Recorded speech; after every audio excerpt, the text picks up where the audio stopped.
What's up, Internet? My name's Nerdy. And I'm Cleverous. And I'm your dad. That's right, Goblin is on the couch with us because this is our spoiler chat for Venom. Let there be carnage. This is full spoilers. If you haven't seen the movie, go watch it.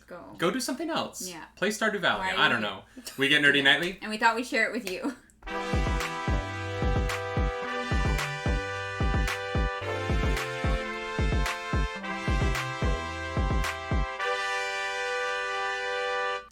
That is right. Welcome back to another spoiler chat here on the couch. This time there's 3 of us. We're multiplying.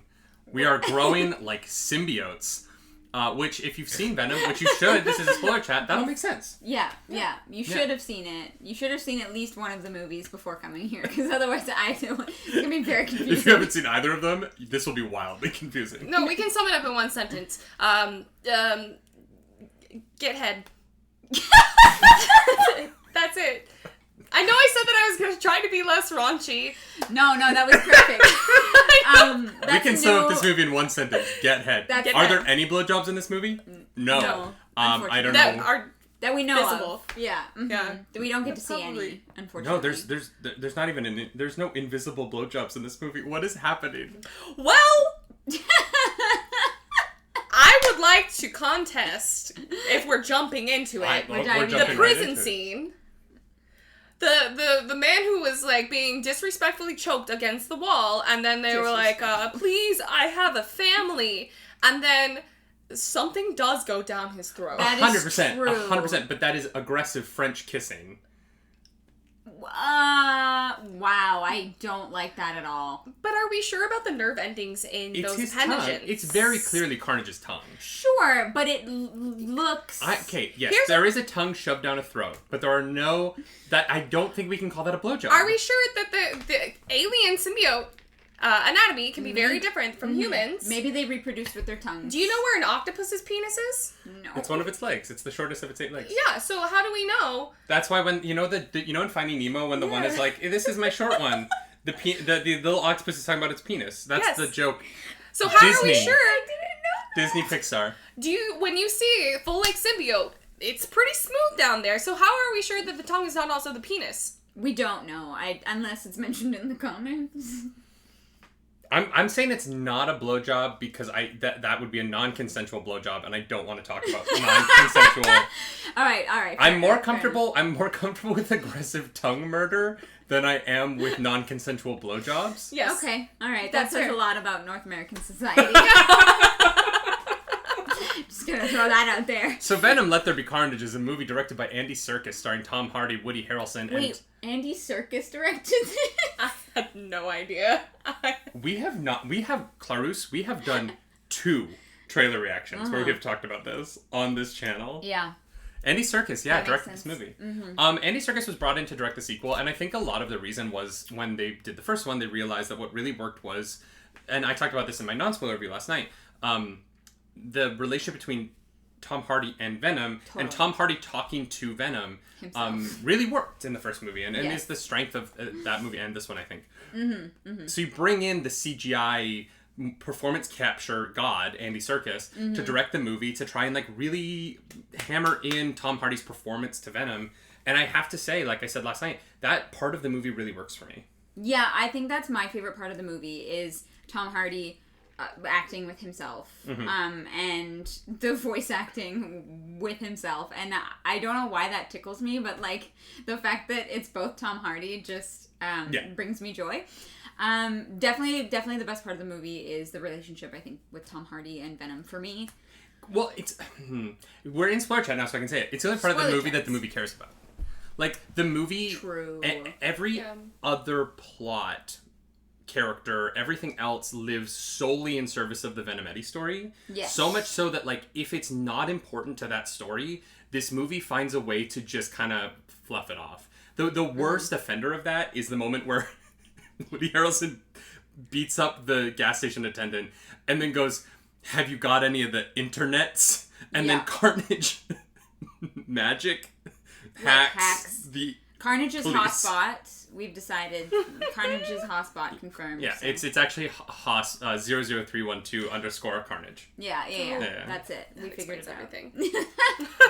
But like, seriously, like, if it's in this movie and it doesn't serve telling the Eddie Venom storyline, they don't bother explaining it. It gets brushed over, even down to how Carnage is created. Yeah, you were asked to suspend your disbelief throughout like 75% of the movie. But I would argue the movie is fun enough and moves quickly enough, and and honestly, even more so than the first one, all of the actors fully buy in enough that even though it is a aggressively stupid movie at times, it is good and fun. And like I would rather watch this than a mediocre movie. So I'm just calling out Tenet again. And like, you know, this movie has shots that are just straight up bad CGI. I didn't care. Like, I was having a fun time, and the jokes landed. And honestly, if you're funny and the jokes land, I'll forgive pretty much everything else. Okay. Yeah, I think that's fair to say. Yeah. And it was really fast too. Yeah. Thank you. Bring back the 90-minute movie. So this great. I didn't talk a lot about it in the non-spoiler review, but I want to get to the beginning of the movie because we introduce Carnage from the perspective of he is in love with Shriek. They are in the St. Estes home for unwanted children. Not Carnage, but... Sorry, Cletus Cassidy. Cletus is, yeah. This movie separates those two things more than they usually are in the comics. Okay. Cletus and Carnage are usually a little bit more in line, and I think when we get to talking about the final fight scene, we'll talk about my feelings about where they don't line up as much. Okay. So we are introduced to Cletus and Shriek, and they are in love. Mm-hmm. And I'm not gonna lie, I didn't talk about Naomi Harris and Shriek much in the non-spoiler review because it's hard to talk about her character without spoiling kind of a lot of this film. Yeah. I thought she was fantastic and hilarious and like scary and way over the top, and yet somehow like really fit the world. Fit because I think Woody Harrelson was so over the top. And because Eddie Brock is over the top as a human. Yeah. Like everyone's over the top, but like it feels real to the movie. Everything is elevated in a way that works together. But it also introduces Cletus Cassidy as being someone who has feelings. Yes. Mm-hmm. Which, like, depending on who you talk to, but, like, definition of, like, a sociopath who like, and, you know, if we're getting into serial killers and stuff, like, they either, like, feel, like, positive emotions from murdering people, or they don't have any feelings. And I don't know what it is in the comics. I don't know if Cletus is supposed to be, like, an unfeeling kind of character. He's more sadistic than this version of the character, for sure. Okay. Because it definitely felt like it was more of a, like, I really enjoy hurting other people, as opposed to I am indifferent to other people's suffering. Mm-hmm. You know? But it brings up it brings up this weird question though, because Shriek is killed ostensibly at the beginning of the movie by Detective Mulligan, who I really liked in this film. I thought he was fantastic as a foil for Eddie, and the reveal that like his cochlear, or his, I think that's what it is, the cochlear implant is from Shriek, like that. I thought that tying him into Shriek's backstory was really nice. Yeah. Woody Harrelson gets out of prison and then immediately starts looking for her, but there's no reason for him to think that she's alive.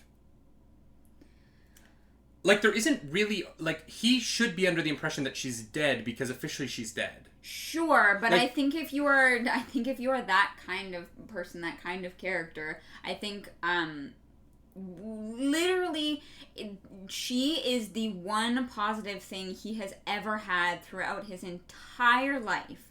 I think that if I was in that position as well, and I was maybe not all there, like, if I was, like, traumatized, looking for either like answers or, you know, seeking out the truth yourself to confirm it, I think actually makes a lot of sense.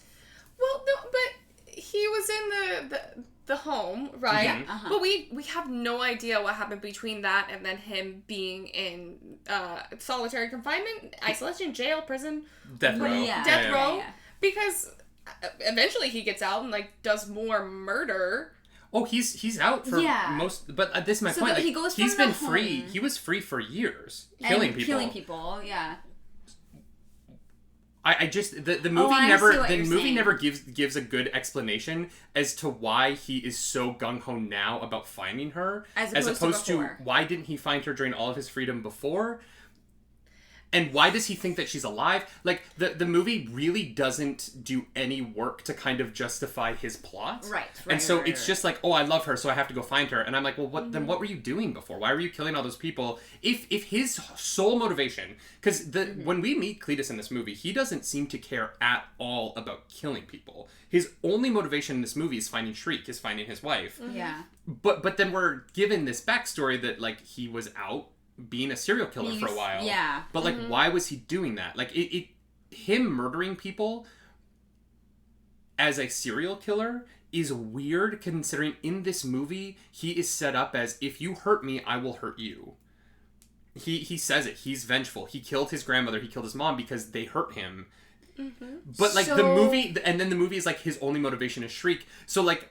I felt, and this is what I was talking about last time when I say this really isn't Carnage to me, is that Cletus Cassidy was done a disservice as a character by them not allowing us to understand what his life was like when he was free, why he's in prison, and why he's suddenly on finding her when he's like, well, he spent most of his life thinking she's dead, right? Like, and yeah, why now? Unless they covered up the death.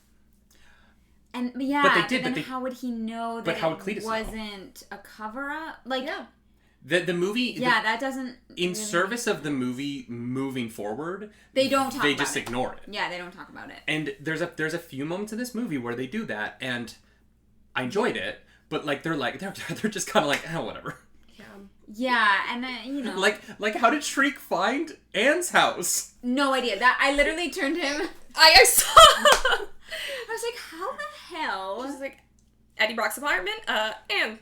There's a photo, and there's a house with a number on the front, but there's no street signs. There's, like, and she's been locked away for how long? Like, this is, you know, she was probably been locked away before she knew what a cell phone was, so it wasn't like she just found an iPhone and Googled, like, Google Maps. I thought that when they got in the car, I was like, how does she know how to drive this car? No idea. She How does she has know? been in solitary confinement since she was a child. Yeah. She has never driven a car before. Yeah. These are the... And she's like, this is my dream favorite. car. And I was like, What? why? Yeah.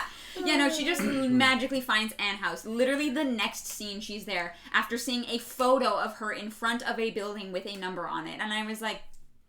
But then there's also, like, the scene when they actually get to the church... And we're kind of, like, complaining about things that don't make sense in the movie, but it's really just Shriek and Cletus' side of the movie, right? Because I think what's really solid is the Venom Eddie stuff. Yeah. And, like, we will have to talk about how...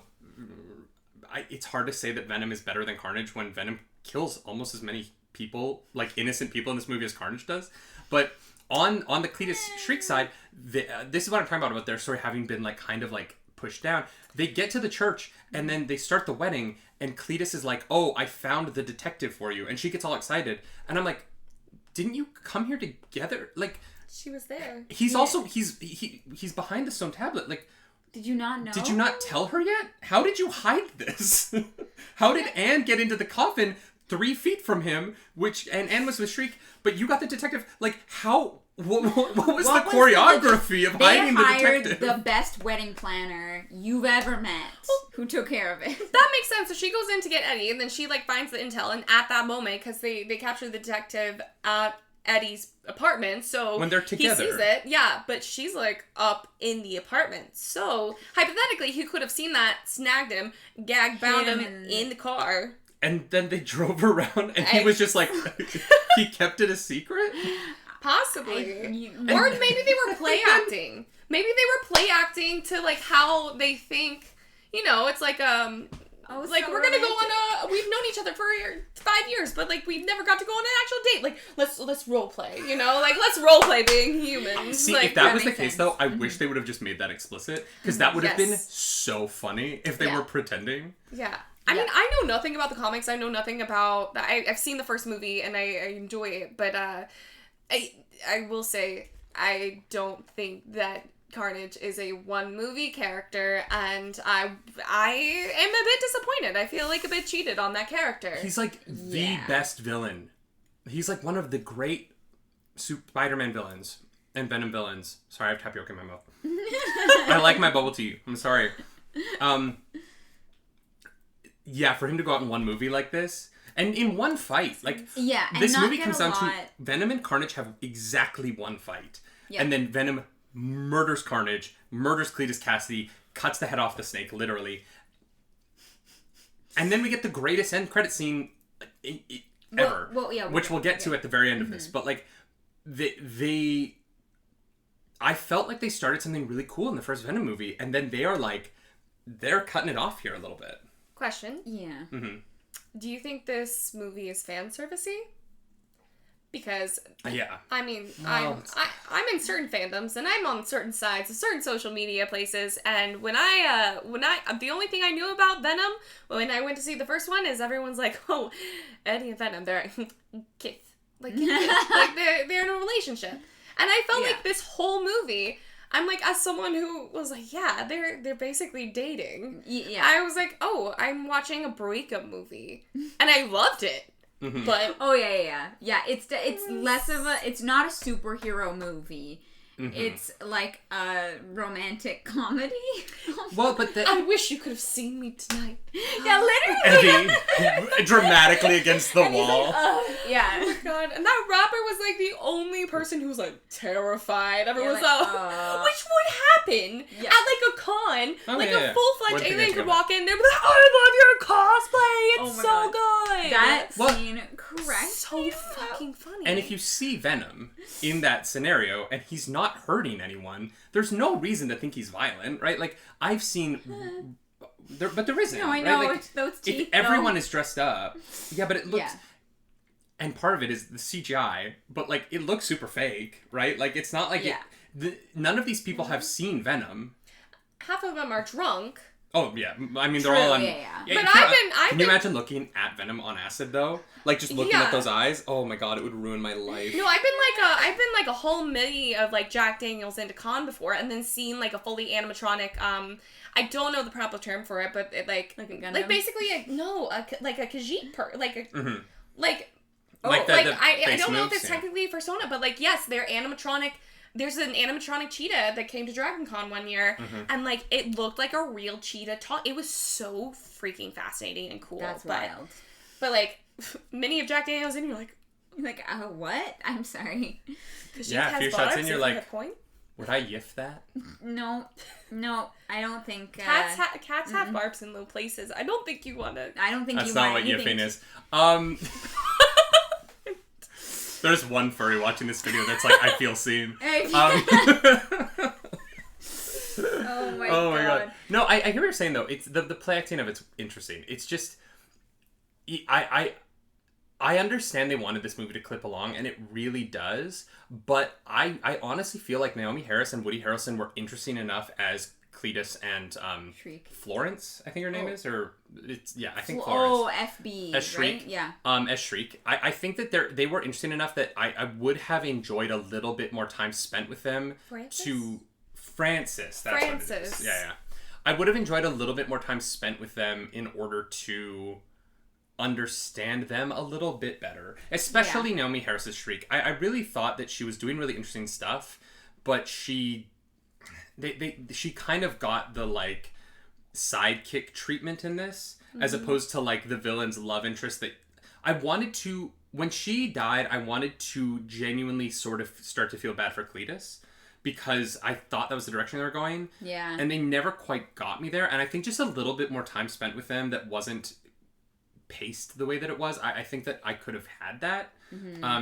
Because they're both very pitiable characters in this, right? Like, they're both treated like they both had really awful things happen to them, and Frances especially has lived in that little glass bubble like for a decade and a half, right? Yeah. Like, that, and she has this doctor who's essentially taunting her every time she talks to her, like, is being like genuinely mean. Yeah. And so, you know, Cletus is a little bit harder to empathize with, but I felt like Shriek I could have gotten on board with a little bit if I had been given a little bit of time. Yeah. And I didn't feel like the movie was interested in giving us that. I also, I don't, this is personal opinion, but I don't think the first thing that they do is seek out vengeance. Like, the way that they're set up and the way that they are, like, set up to care about each other and everything, I feel like their initial, like, instinct should be, like, freedom. Capitalize on freedom for a little bit and then seek vengeance. Like... Oh, yeah, no, they are, like, immediately gung-ho on, like, the one thing that I want in my life is to kill this person, you know, for for Carnage, it's his dad, Venom, which is a weird... I was like, okay, I don't know why that was... Well, because Carnage makes sense. Carnage's motivation... wants to kill Venom. Why? To be the only one left, right? Because as long as Venom's around, there's a threat to him. Okay, fine. Like, he sees Venom's death as freedom for his character, because once Venom is dead, he can move on. But he hasn't even lived long, and... Yeah, he's been around he's for a fully fledged symbiote minutes. when he comes around. He also can create tornadoes. Yep. What was the tornado? Yeah, and why didn't you use that in your final battle? I mean, missed opportunity there. The tornado is cool. Yeah. It doesn't make a lick of sense. No. The prison tornado, very confusing. Also, all the prisoners who came out and started clapping. I would have been hiding in my cell. Yeah. You don't know that that's on your side? No. I was surprised that they didn't turn around and just, like, you know, massacre more. Yeah. Because I don't understand Carnage's character in the comics, though. This is the sticking point for me. This is where I get to the, like, this isn't Cletus. Because, in my opinion, Cletus would have killed everybody. Yeah. Cletus would have left, and he would have cut them up and left them hanging from the ceiling in an ornate pattern.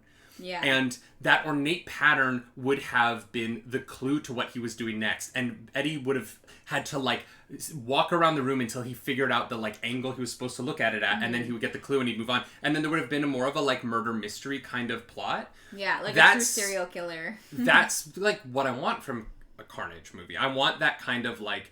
I want the murder mystery a little bit. There was no mystery here because Carnage kept telling Eddie where he was going to be. Yeah. Like, sending him notes. And they wanted this is where the plot will progress. Yeah. They wanted to really explore, like, the Eddie Venom relationship. So I'm like, make a lighthearted rom-com and set up the things for Carnage and, like, let it start to form, and then, like, have an actual, like, let's get down to business movie later. I'm not one to ask for more movies.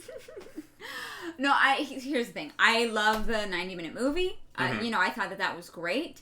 But also, there was a lot in this movie that, honestly, I think deserved a little bit more. Like, you know, having the, like, Eddie and Venom relationship was the heart of the movie, and I think the most important thing and where they put their focus.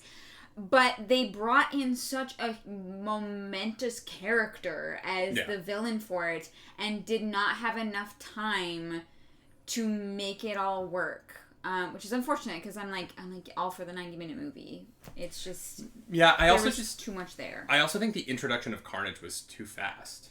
Like he bites Eddie, so I guess he gets a symbiote. I don't really understand that. Yeah, did that symbiote just did he peace out from his other brethren, Venom, and was like, I'm gonna make a new one? Like, what? I don't know, but it's also like, what's the lore of the alien? Like, are they're parasitic? So like that would make sense that like the DNA spreads it just doesn't make sense with the way that they set up the symbiotes in the first movie.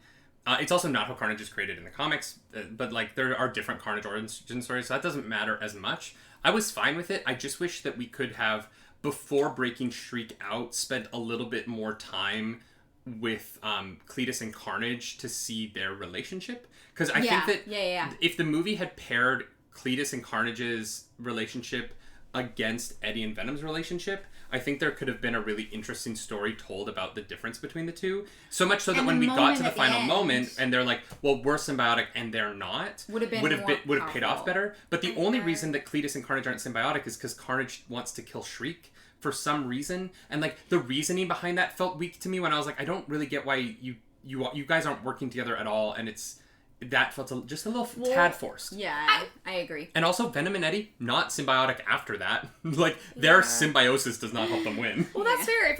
If Carnage's whole thing in this movie for, like, going after Venom is because they present a huge threat to their life, like Shriek screaming also presents a huge threat to their life. Mm-hmm. Oh, 100%. I just think that the ending makes sense. I just wish we had more of the start to have it pay off more.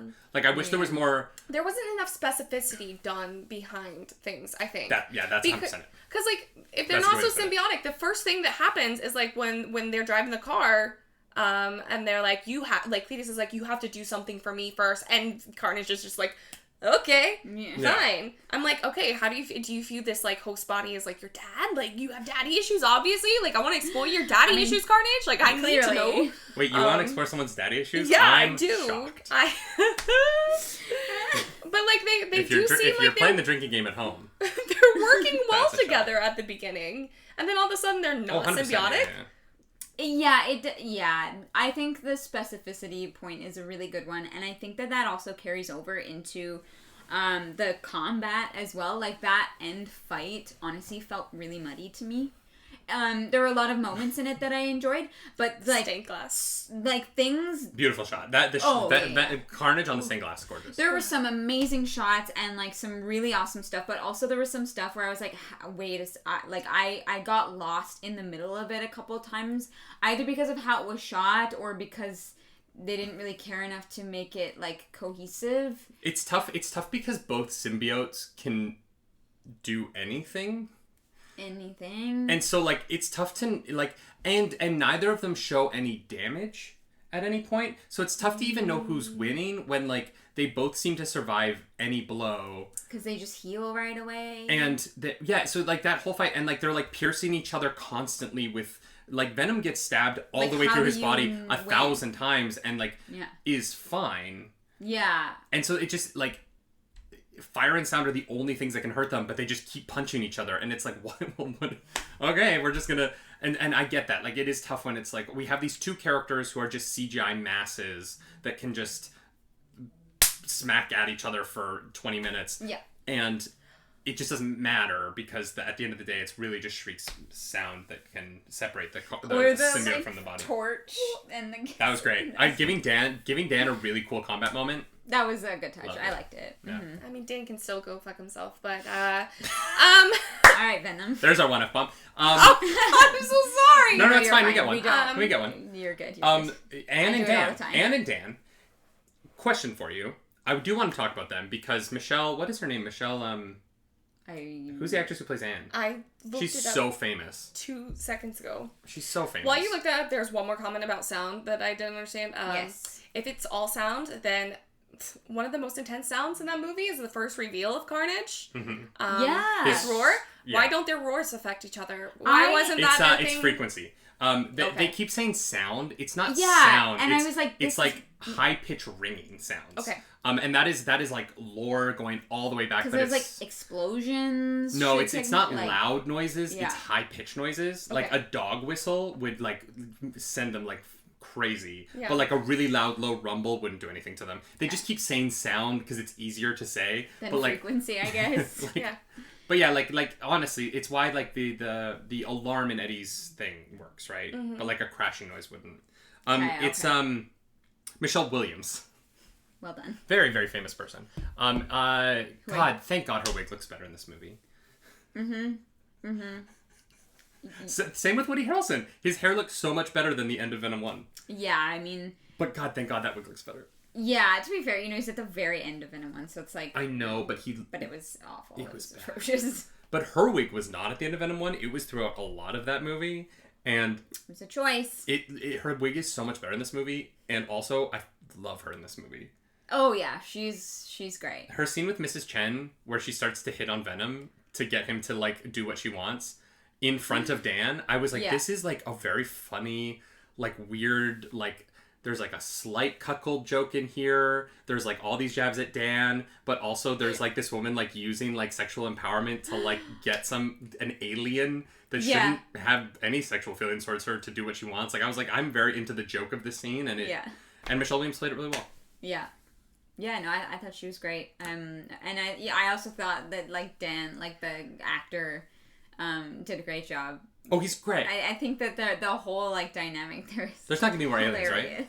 I did make... I was mad at Anne at the beginning, though. In the beginning table scene where she tells Eddie that she's engaged. She's so mean in that scene. She's like, it's about me. Why aren't you happy for me? Like, can she just lie to me? I'm like, okay, so what you're hoping to get out of this dinner is to get out of the way that you're telling him that you're, now engaged to Dan. And, you also want validation or you want him to lie to you? So you feel better about yourself? That's your goal going into this. Okay. Can we do that thing where we lie to each other? No, I'm gonna be honest about my feelings. I'm still in love with you. You know that. Yeah. You knew that when you called me. Yeah, that scene, I was like, it was so cringe. But and it was... felt, that to me, felt like the most real scene in the whole movie. Like, the most realistic. Very human. Yes. Like, very human. I'm gonna call you. I'm gonna tell you that I'm engaged to someone else. We're both gonna try and move on. And it's not gonna go well. No. And that's life. And I'm gonna not even say that, yeah, I love him. I'm gonna be like, no, he makes me feel safe. Like... But who makes you feel alive? Yeah, like... But does he bring you joy? Oh, God. That scene, I was like... But it ending with him saying, no, Venom's dead. And she's like, no, he's not. Yeah. Venom, take care of him. I was like, this feels like a more human moment than a lot of the movie does. Like, the movie plays on these, like, over the top and, like, fun things. And then that scene, I was like, this is cringy in a way that I'm like, I could see myself being in this conversation. And I've been in conversations like this, or seeing it in the restaurant, being like, oh, damn. I have been the waiter for that table more than once. Which I said, that waiter did a terrible job. They were there for, like, 5 minutes, and nobody, like, asked their drink order. No one greeted them, like... I mean, that might have been Anne, though. Anne might have been like... Don't come over. I'll she signal. She had the wine. Yeah, no. She had her, like, Pinot Grigio. She was fine. She's like, don't. I've been in a position where I had someone be like, I am going to be breaking some bad news. Don't come over until I tell you to. And I was like, okay, cool. Great. And then the guy got up, stormed out, and I was like, I came over. She was like, I'll have another glass of wine. I have some friends joining me for drinks. And I was like, cool. Great. You're going to have a rough night, and I'm going to make some money, and this is good for all of us. Whoever that person was, I respect them so much. Yeah. Like, the communication. Yeah. And the guy stormed out. Yeah, no, it's totally his fault. On the flip side, though, I also sometimes have people, like, I remember one of my first shifts as a waiter. This was years ago. This guy, he called ahead to the restaurant. He was like, hey, so... I am meeting my biological mother for the first time. Do you guys have like a private room or something? And we had this little balcony, so we set it up for them. And he was like 45, and he was like, I would just like a few minutes to meet with her and before you come in. And I was like, okay.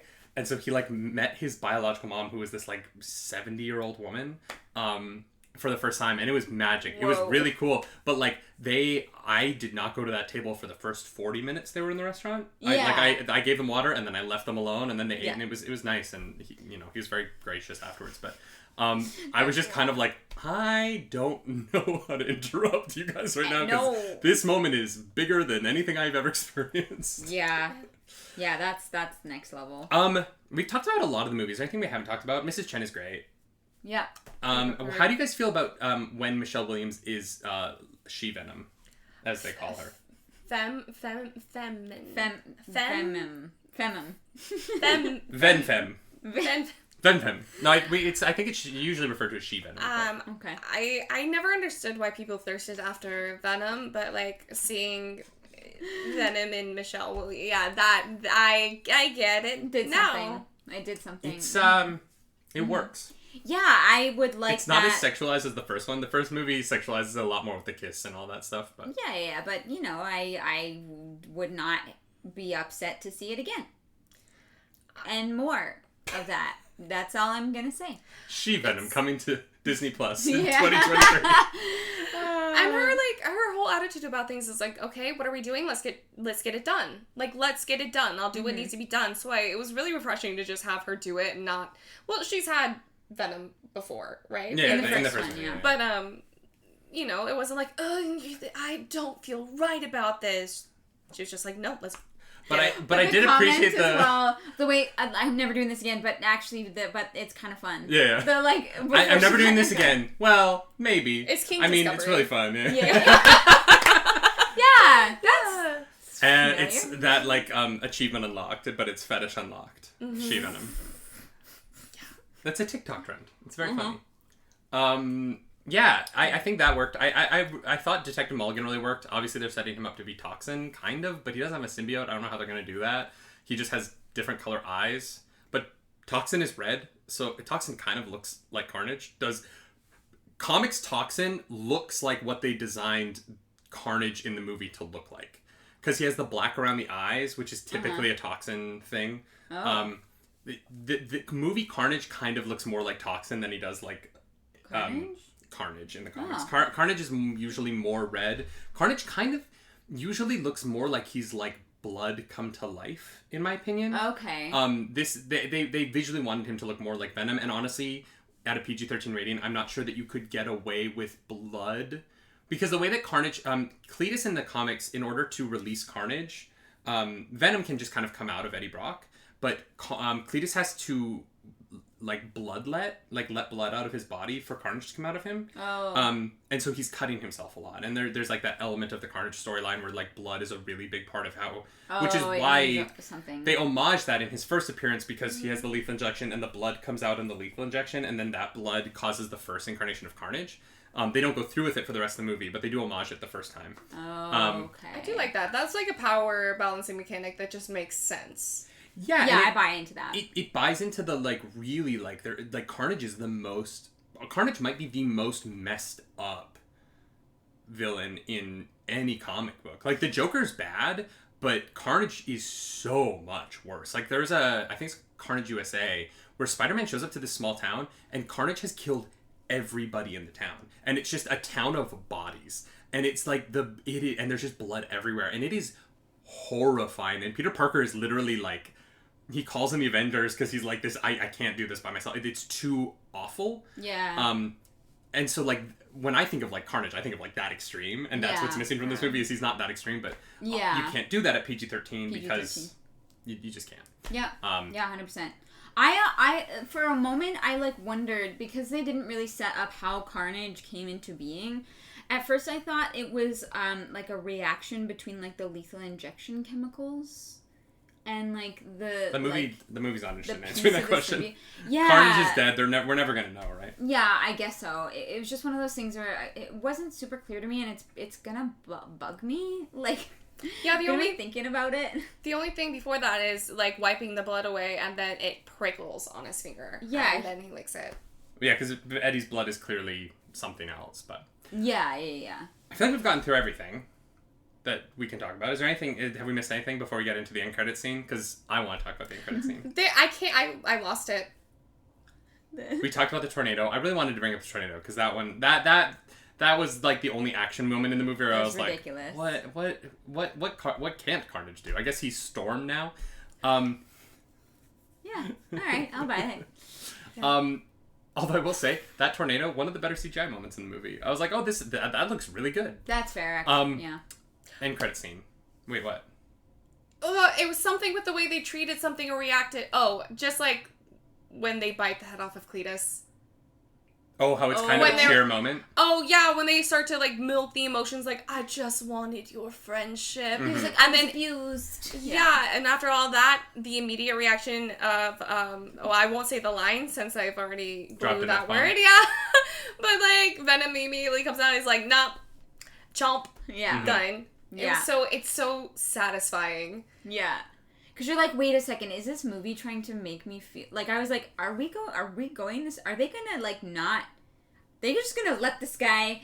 No. They're gonna draw empathy from Venom, like, right now? They joke about the Lethal Protector, which is a name... which is one of, like, the titles that Venom goes by in the comics. And last night at the opening night screening, packed last night. So this morning, obviously, fewer people. It was a matinee. Yeah. But packed last night. And they dropped the Lethal Protector. Oh, it's an 80s thing. I guffawed, and no one else in the theater made a single noise. And I was like, I am not among my people. But they keep saying Lethal Protector, and then he goes through with it in that moment. But Venom kills multiple people at that festival. Yeah. He kills, and like, I get that Carnage is a bad guy, because he kills people. But Venom killing innocent people in this movie is something the movie is not interested in, like, getting into. They kind of play it for laughs. But I was kind of like, it's kind of a weird choice. Like, the people that are not, like, compatible with him? Is that what you mean? Yeah. Mm-hmm. But, like, the one guy that he, like, leaves on the ground, he's like, another one bites the dust. And he's like, it's a joke moment. And I'm like, that guy's dead. Yeah. Yeah, they definitely really downplayed that. But that was also, that's less of biting head off murder and, like, more of maybe this person is also compatible as for the symbiote, right? Well, no, as long as they're eating brains and chocolate, they'll stay alive. Oh, I thought it was that Eddie Brock and Venom were compatible in a way that, like... No, like, Mrs. Chen is able to do it because she's eating chocolate, right? They need the fentanyl thing. That thing. And, like, also, Mrs. Chen and Eddie accept and don't fight against the symbiote.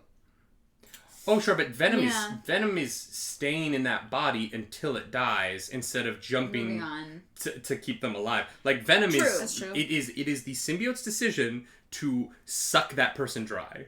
Yeah. I'm not like but trying... there are no blowjobs in this movie.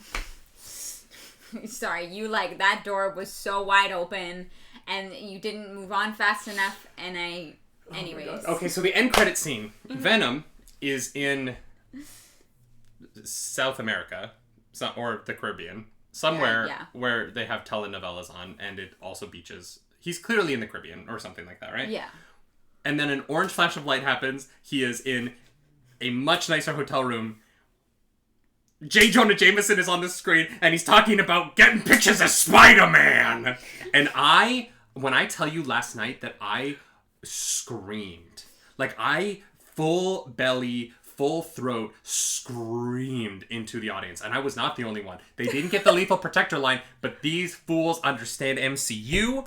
They're not comics people, but they are MCU people, and we all had a grand old time.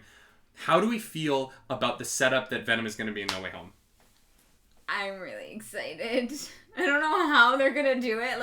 I have no idea, but I'm really excited.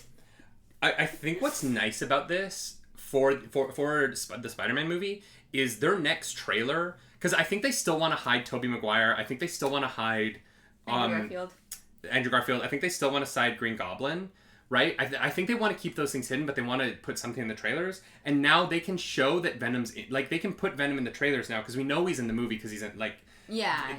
It's not a spoiler to have him in the next trailer for Spider-Man now. Yeah.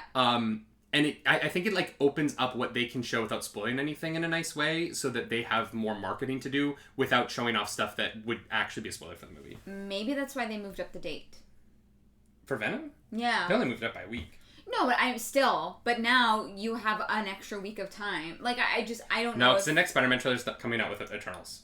With yeah. The next Spider-Man trailer will come out the week that Eternals comes out. Yeah. Because that'll be the movie that it's on, because they're going to keep, if they're going to put out an MCU movie every month, because now this is kind of an MCU movie in a weird way. The movie isn't, but it's... But it fits into if you want to see everything in the MCU, you now have to watch Venom. Because this will now be connected. They're sewing it all together. Yeah. They've got a freaking seamstress. His name is Kevin Feige, and he's just putting needle to thread and movie, and they're making this thing that's so big, and I don't know how you jump in now. How do you start showing the MCU to someone at this point? Iron Man. I know, but Iron Man is literally an Afghanistan war movie, and we're true. It's almost dated at this point. You know what I mean? Yeah. Yeah. Mm-hmm. Right, it feels a little weird. I'm keeping my mouth shut. Do you not watch MCU movies? No, I do. I have very unpopular opinions about them that I don't feel like publicly sharing. That's fair. I was gonna say, okay. No shit, but... This is the venue to do if you want to share them, but I understand. I just think that, Iron Man is a movie of 2008. In a really specific way. We had a very...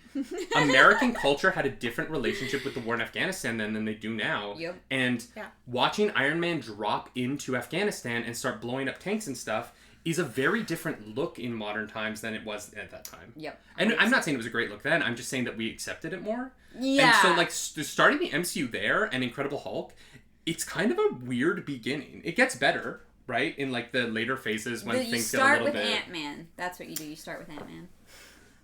She loves... Ant-Man's one of her favorite movies. Mm-hmm. Mm-hmm. I really liked Thor. I don't care that the first one was not great. I love the first Thor movie. I loved the Thors because I like fantasy, so that was my entry point is Thor and Loki, and also Tom Hiddleston, and then also later Tessa Thompson. Mm-hmm. One of my favorite. Yeah. No, I agree though. I think Thor. Yeah, I know a lot of people have things about the first movie, but I did enjoy it. The second one is, but Ragnarok is great. I think the MCU post Winter Soldier is a lot easier to get into now because Winter Soldier deals thematically with pulling the MCU a little bit away from the American military complex. and like not centering these movies so much around like American imperialism in a way. Yeah, like the Avengers post Winter Soldier don't feel quite so like America. They feel a little bit more international, partially because the American government is the villain of the movie, right? But as they should be, well, American. But it's important, right? It's important to acknowledge like the beginning of the MCU is a little bit harder to show people now because it is a little dated and its ideals, I did not like the first Captain America movie. And I love the first no, I don't like. I just like there are, it's weird, right? And it goes back to what started this conversation was how the hell do you break into the MCU right now? Because if you start at the beginning, things are a little bit dated and questionable, and you can't jump into the middle of things because you will have so many questions. There are things that you are completely going to miss out on. And now, like, you can still watch Venom, I guess. You can still watch Venom too. Like, you don't need to know anything about the MCU. But that end credit scene, you'll be like, I have no idea what that. Like, it's just not going to mean anything to you. It's just interesting because this is supposed to be the spunk. Have you guys not heard this term? This is what Sony calls it. It's the spunk. It's the Sony Pictures universe of Marvel characters. It's their version of their MCU. The spunk. And I feel like the spunk now is now tied into the MCU, and like it once everything is tied into the MCU, it gets a little bit murkier and a little bit harder to tell stories like this Venom story because it has to tie into the greater vision that I greatly enjoy because I'm fine to watch everything that you put out. I've seen every episode of every TV show. I've seen, I've watched all of it. I still watch all the CW DC shows because I have a problem. I don't know. I have a problem. I'm a completionist, and yes, have they all fallen off quality-wise? Yes, except Superman and Lois, which I actually thought was a step up. Fine. But it's a step up from everything else they're making right now. Yeah, the bar is low. But, like, as much as I want Venom in the MCU, I don't necessarily want this Venom in the MCU. I think he doesn't really fit, but this is what we're getting. It does make watching that I was like, this is really fun for me, but I think there's a lot of people who don't care for the MCU who want some characters to feel different from the MCU kind of template that are going to be a little disappointed by the end credit sequence. Yeah, I think that's fair. I think that there's definitely a group of people who are happy to go see something that is not intertwined and connected with a million other things. And look, the movie itself isn't. Yeah. 100%. But that post-credit scene means that probably the third Venom movie that they're teasing will have references to the MCU and, like, Venom's part in No Way Home. No Way Home? Yeah. They don't need to. Honestly, he could go have his side adventure, come back, and they could never reference it. It would be fine. Yeah. But that doesn't feel like what they do. Yeah, it's Marvel, and I don't think that that's what's going to happen. Yeah. I mean, people are going to complain about it either way. I mean, to be Wow. quite honest... That's the truth. To be quite honest, because, like, even if, like, we're sure he's going to be in the new Spider-Man movie, people are like, well, I like the series, but I don't want to go watch it because I'm not going to understand everything. I'm like, great. Here's the thing. Not all media is made for everybody. And it's supposed to be like that. And, like, yes, but I just see too many people, for various different reasons, not enjoying something because it wasn't made for them.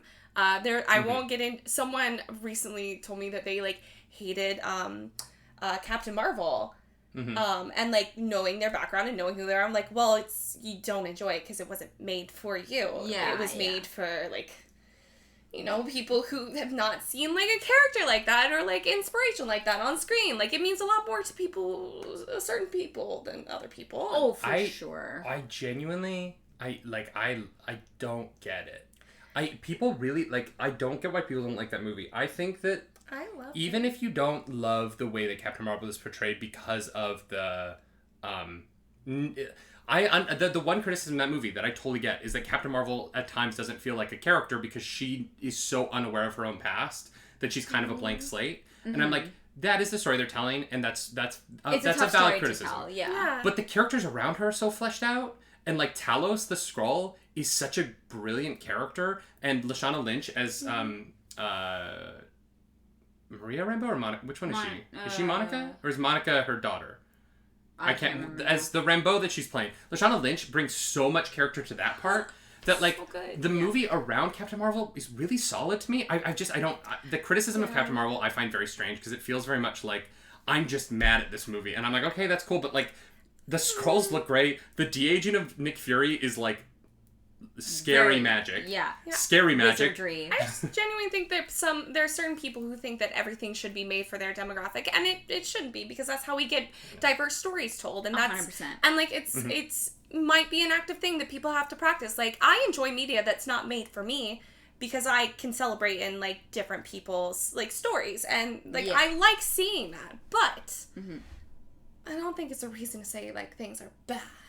No, Yeah. It gets tougher. I will say it gets tougher when the movie costs $250 million and it has to make $750 million worldwide to be profitable. It gets more complicated then, because then it does kind of have to be for everyone. Yes. To make $750 like, and this is the problem. That's Blockbuster. It's the price tag is more a problem than the content, right? Like there are certain movies where Joker, right? Granted, Joker made $1 billion, but it didn't need to. Joker only cost them like $55-60 million, I think. So like, because their budget was smaller, Joker could have been a massive hit at $200 million, whereas Black Widow made $200 million and is considered kind of a flop, right? Like, Black Widow is a movie that I don't want to get into the lawsuit of it all, but like, because that's settled now, we don't have to worry about it. But Black Widow in another time would have made it at least $700 million, probably, in my opinion, worldwide, pre-pandemic. There is a real conversation about like the budget kind of dictates how much you need to make in order to be considered a success. And a movie like Spider-Man No Way Home at $250 million has to make so much more money than like Happy Death Day, which is a huge, massive, unbelievable success at $140 million. Whereas Spider-Man would, and that becomes kind of a big part of the conversation. And it's going back to like the Suicide Squad earlier this year. The Suicide Squad made $24 million opening weekend, I think. Yeah. And then Free Guy comes out a few weeks later and makes 27. And everyone is saying the Suicide Squad is a massive failure and Free Guy is a massive success. But Free Guy cost less than half what Suicide Squad did, right? Yeah. And so you can't, you have to compare these based on their budgets. And, Venom, we've talked about how the CGI maybe wasn't the best at times, but Venom didn't have a $250 million budget. And so this movie's going to do really well because of that, right? Like, the expectation and the pressure is off it a little bit, whereas Captain Marvel kind of needed to be for everyone, because that movie was expensive, and it looked expensive, because that CGI, impeccable. There's not a bad shot in that whole movie. The Flurkin, amazing. Yeah. And to an untrained eye, like, I didn't even notice the bad CGI, because, like, when I know that that's not my area of expertise, so I'm just laying back and I'm like, yeah, you got a pretty face, Venom. You got a real pretty face. It's a cute mug. The face was done really well. And honestly, the like, coming out of the shoulder looking, that effect was stronger than I expected. It really, I bought that they were having a conversation, and I think that's why you hire Andy Serkis. Yeah. Andy Serkis and someone like, Tom Hardy. Yeah, Tom Hardy. Yeah, I was Tom Felton. I was like, that's wrong, Tom. It's why you hire one of the better actors of modern times. Yes. Yeah. I will say the only CGI effect I didn't like was the one they did on Mrs. Chen. Oh, the eyes? I hated that. Why was that? Like, why was that her? Weird. It's because her facial expressions were so good that they were like, we can't just cover up with Venom face, because she sells that scene so well that I enjoyed that we got to see a little bit of her face. Because we don't get a lot of her in the movie, but she's so good. Yeah. Mrs. Chen, like, what a star. What a freaking boss. Like, there's no expectation in me to bring her back from the first movie, because she had a couple of moments, right? Mm-hmm. But the way that they brought her back was so smart, and then she was so funny in all of her scenes in this movie. Mm-hmm. And, like, giving it back to Eddie, giving it back to Michelle, I was like, oh, okay, this is... she's funny. Also, I'm 39, and then Eddie's just reacting like... Okay. It was a little mean, but it was fair. Venom was like, yeah, and I'm... Barry Manilow. Yeah. No, that was fantastic. Oh, God. It's amazing that they kept the campiness, or, like, not the campiness, but, like, the fun with the dark gritty. Yes. It shouldn't work, but it does. The blend. Yeah. It should not... Yeah. And they do it so well. And a part of that is why I think Venom is not for everybody. 100%. If you didn't like the first movie, you're not gonna like this one. No, yeah, but like if you're fine with that, and I do think it's a bit campy. You know, if you're fine with that, like campy, like sitcom-y almost in the middle of this like dark like murder story. Like it just, there's so much going on here, and such like diverse like opposites on the spectrum of like entertainment. I think it like. I think that's not for everybody, but I think if you enjoy that, this does it masterfully. Yeah. Yeah. I think that's it. This has been almost an hour, so we should probably end the video, because Yikes! if you got to the end, wow, thank you. You're the best. Mm-hmm. You get a gold star. We will not mail it to you. We'll say we did, and then oh my god, I got lost. Wow, what a tragedy. If you like this video, hit the like button, or hit the dislike button if you didn't like this video. Remember, you can always leave comments down below, but do not leave mean comments about our incredible guest, because I will find you. I have a very particular set of skills. And the algorithm god is hungry, though, so say mean things about me. Or Clarus, our skin is very thick and we can take it. As always, you can follow us over on Twitch. I'm over at twitch.tv/nerdynightly. I'm over at twitch.tv/ClarusDakaris. And I'm over at twitch.tv/ChaoticNeutralGoblin. that is right, Chaotic Neutral Goblin, spelt the way that you would spell those words. Yeah, we'll put it. Yeah, you can. It'll be in the. It'll be in the. Go to the description. I'm a sleuth for D&D. What can I say? No, you D&D? You like D&D? Yeah. What? The David and the Daenerys Targaryen. Okay, that D&D. Mm-hmm. That's the D&D that was a horrible joke. We're keeping all of this. No, this is perfection. The David and the Daenerys? I couldn't think of another D word that was not dirty. For a second. Fair enough. Wow, the end of this video is a mess, but it's an hour long. No one watched all the way to the end. Somebody did, and they got lucky. One person. And we appreciate you. If you did, leave a comment down below with the word... conglomerate. Work conglomerate into your comment down below so that we know that you watched the whole video. You will also get a gold star that we won't send you. And with that...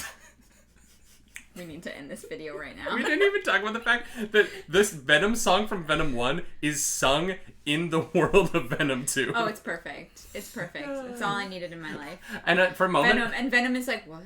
Venom. For a moment, I was like, oh, it's the TikTok song. No, wait, that's it's the Venom song. It's Venom. Mm-hmm. I'm on TikTok too much. Do something nerdy tonight. Bye. The David and Daenerys. That was, it was the man. David and your cat Daenerys. And yeah, it works. Yeah, there was a. Mm-hmm.